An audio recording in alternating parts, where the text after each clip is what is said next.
On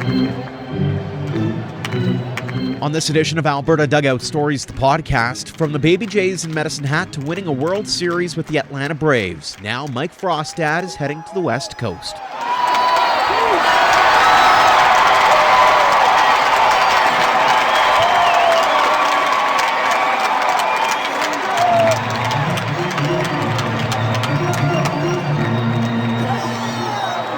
Welcome to episode 158 of Alberta Dugout Stories, the podcast. I'm Joe McFarland. The last few weeks have been nothing short of a whirlwind for Mike Frostad. In fact, that's probably a bit of an understatement.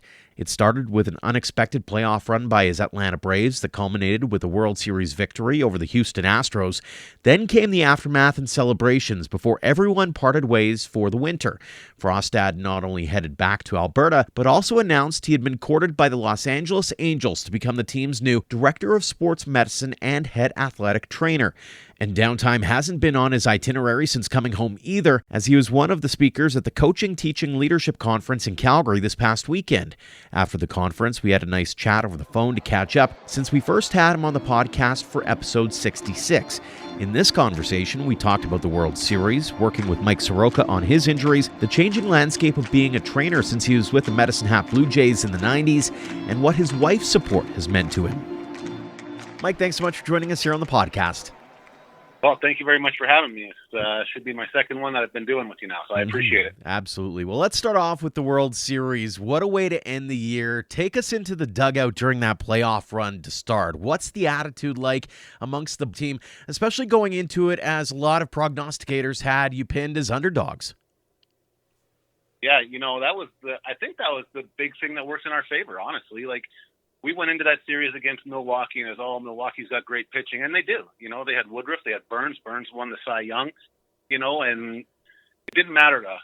We just went in there, we played our game. Our hitters had a great attack plan, and we executed, and our pitchers did their part, and you know what? We stuck it to them, and then, of course, going into the Dodgers series, same thing.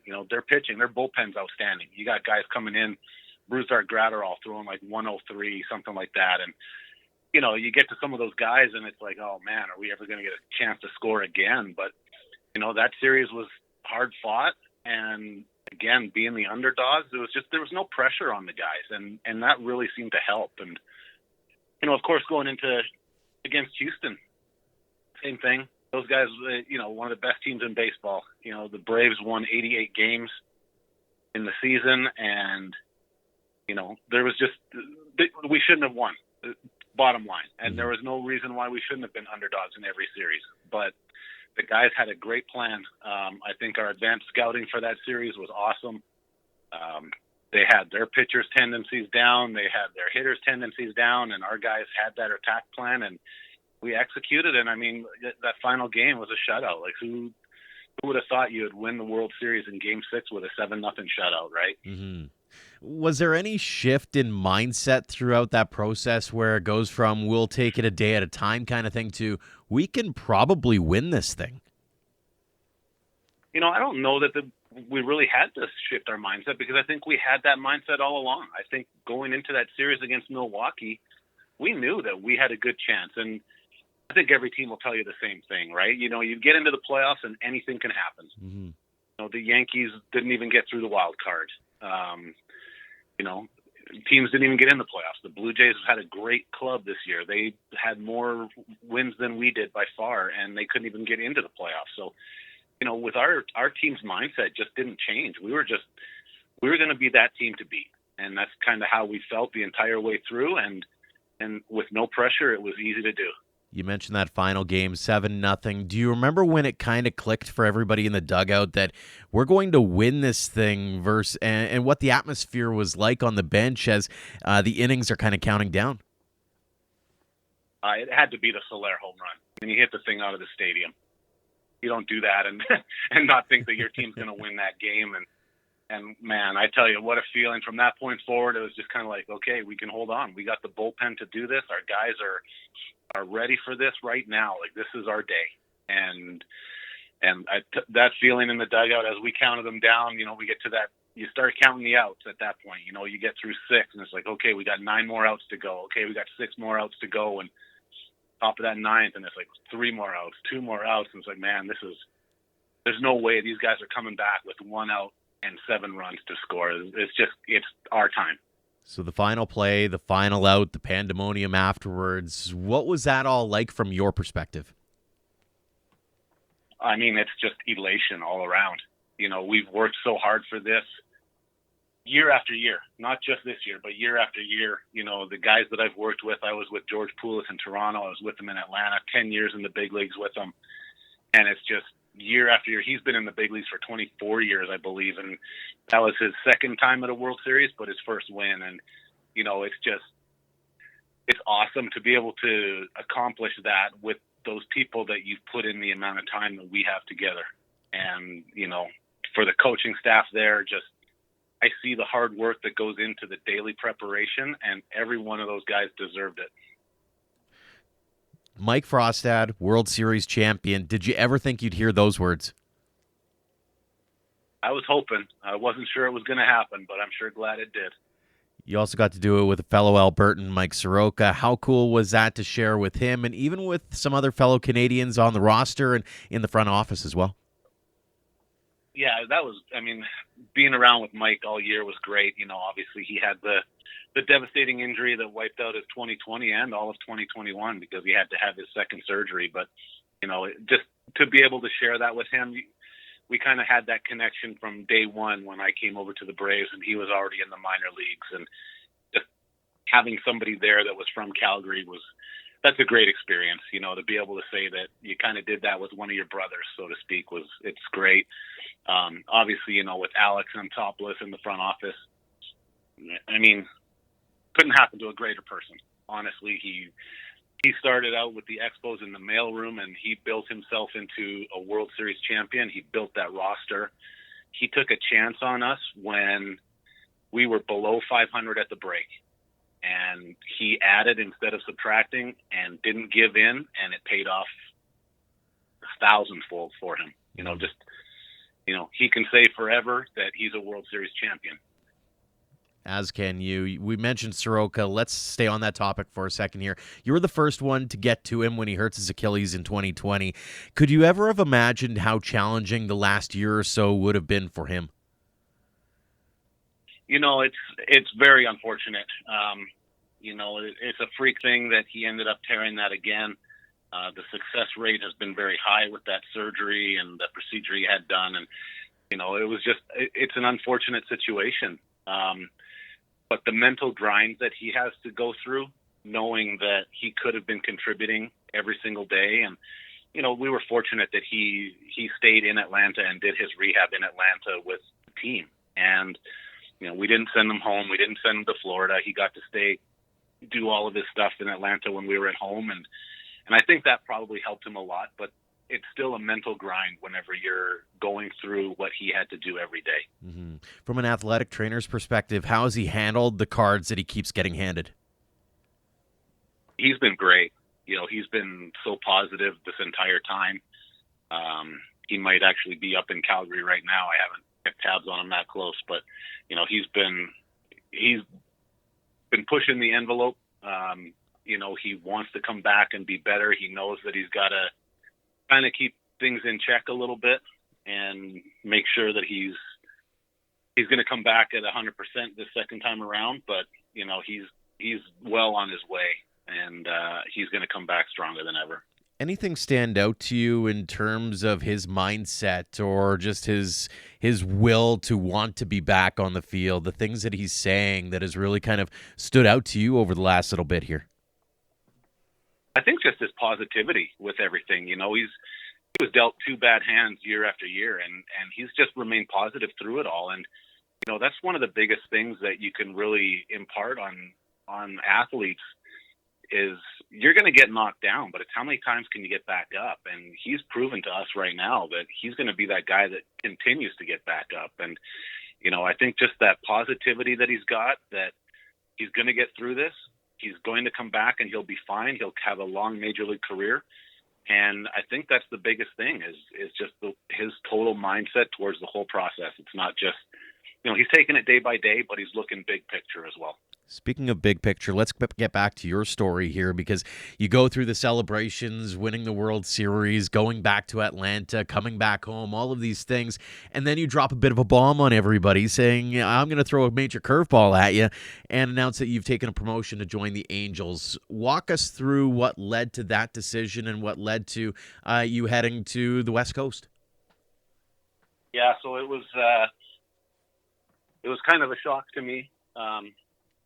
After the dust had kind of settled a little bit, our front office came to me and said that the Angels were interested in speaking with me about a position with them. And I've always wanted to be a head athletic trainer in the major leagues. And they came in and offered me even more than that. They gave me a director of sports medicine title as well as the head athletic trainer. So I'm going to oversee the entire department.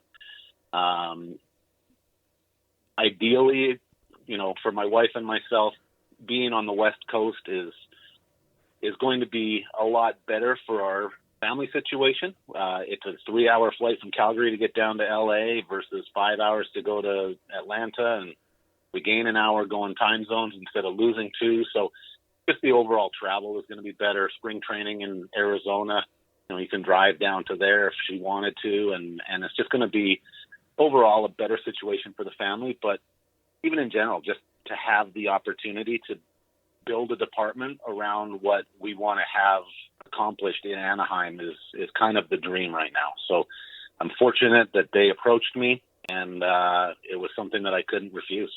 What kinds of things do you have in mind for that position? What kinds of things do you hope to bring to that Angels organization? Well, I'll tell you what, it's going to be a lot of what we've done in the past in both Toronto and in Atlanta. There's a lot of great things that I can bring over from there. Just the collaboration between the different areas of the department with strength and conditioning and massage and physical therapy and nutrition and mental health and, just kind of bringing everything together, making sure that everybody's on the same page and just putting together a good formulated plan for every player that we need to on every single day of the season. It's a lot of work. It's challenging, but I think with the right people in place, we're going to be able to be very successful in that aspect. It's interesting you bring up the mental health piece and all of the different pieces that come together with it. How has that job transformed over the last 20 some odd years that you've been doing this? Because I'd imagine that it's changed quite dramatically in terms of just the things that are talked about on a day-to-day basis. Yeah, there's really not a lot of there wasn't a lot of access to mental skills or mental health professionals in baseball or really in a lot of sports for that matter a few decades ago. And it's really taken a front seat to everything.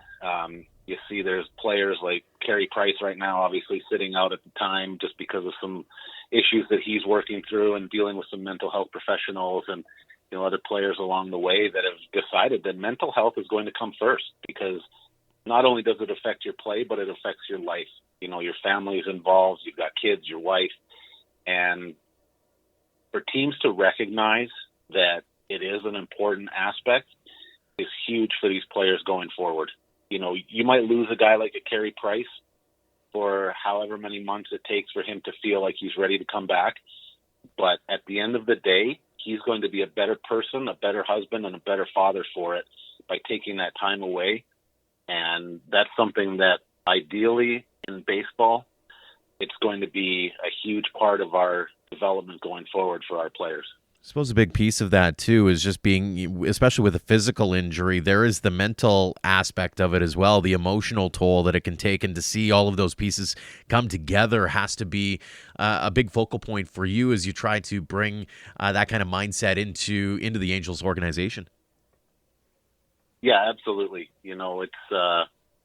It's going to be one of the harder positions that we need to fill, I think, just because there's even to find a professional that's willing to, whether they have their own personal practice that they have, it's going to be a little bit more difficult to fill that role. But I know we've got some candidates on the horizon that we're looking at, and I think we'll find somebody that's going to be a good fit. Now, you are heading to a team that has the new AL MVP in Shohei Ohtani. You also have Mike Trout, now Noah Syndergaard as well. Feeling any pressure knowing that you're the one now in charge of keeping these guys and their teammates all healthy heading into 2022? I don't know if I'd call it pressure. I think I'm going to be able to handle that part of it, and that's come from my development that I've had with the Blue Jays and with the Braves. We've kind of had to deal with this adversity, and I've learned along the way. I've been mentored, and I've been able to kind of develop the skills that are needed to be able to handle those players. And I know I'm not in it alone. That's the big thing. I've got other people surrounding me that are going to be invaluable with their input and invaluable with what they bring to the table to help to keep these guys healthy. Mm-hmm. Who have you leaned on to get that guidance, to get that mindset, so that you're going into this position feeling like you've got the best cards to hand to the Angels?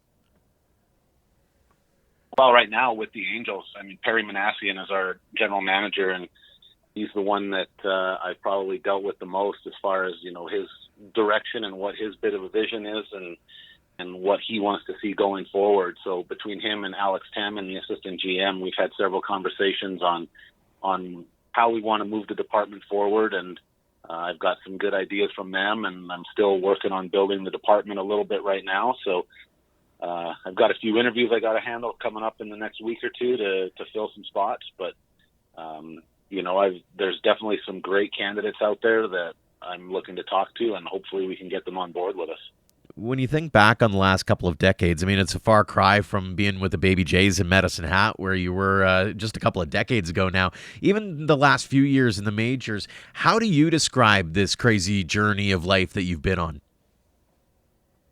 Yeah, it's you're right. It's been a crazy journey, honestly. That's probably the best way to put it. It was 22 years with the Jays, and then not having my contract renewed with them, but being able and fortunate enough to get hooked up with the Braves, and spent 4 years with them, and it was every year was a playoff run. We made the playoffs for 4 straight years, won the division for 4 straight years, and that's hard to do nowadays. The Dodgers just did it for 8, and then they lost out on that this year. But it really has been crazy to think that 26 years ago, when I started this in 1996, that I would end up in this position today. I don't even think I would have dreamt of it, honestly. I know you were speaking at a Little League conference in Calgary this past weekend. Talk us through some of the main messages that you had for those coaches, for those trainers, for those who are looking to mold the next Major League All-Star or Major League Baseball All-Stars. Yeah, so we just had it's our second. Can't really call it annual because we did not host it during COVID, but in 2019 we did, and then again this year the Coaching, Teaching, Leadership Conference in Calgary was a little bit of a brainchild of my wife's and mine a few years back, that there were some things that were missing in the coaches' development in Alberta for grassroots baseball, and so we wanted to try and make a difference in that. We started the conference, like I said, in 19, and this year, the theme of the conference is a good coach can change the outcome of a game. A great coach can change a life. And I think we brought in some speakers that really can attest to that. We brought in some people that were very technical. We had some keynote speakers that, unfortunately, because of COVID, were not able to travel, but we were trying to get Bruce Walton and Eric Young Sr. They were lined up and unfortunately couldn't make it. But, we had Jeff Crushell, who in Alberta baseball circles and really, internationally through MLB, he's such a dynamic speaker. He could probably have filled every slot for this whole entire conference and not lost the attention of anybody in the room. We had Greg Morrison, the owner of the Medicine Hat Mavericks, come in. Les McTavish from Vauxhall Academy, he was in helping to speak. We had the Coyotes Den. We just tried to get from every aspect we could with catching, pitching, some hitting aspects of it. it really, I think, resonated with some of these coaches where they need to try and adapt their style of coaching to help make our youth grassroots baseball players better. Mm-hmm. How important has that aspect been to be able to come back year after year during the winter months and be able to try to give back to that baseball community here and watch it grow and develop and try to change its tune a little bit so that everybody's sort of on the same page, rowing in the same direction?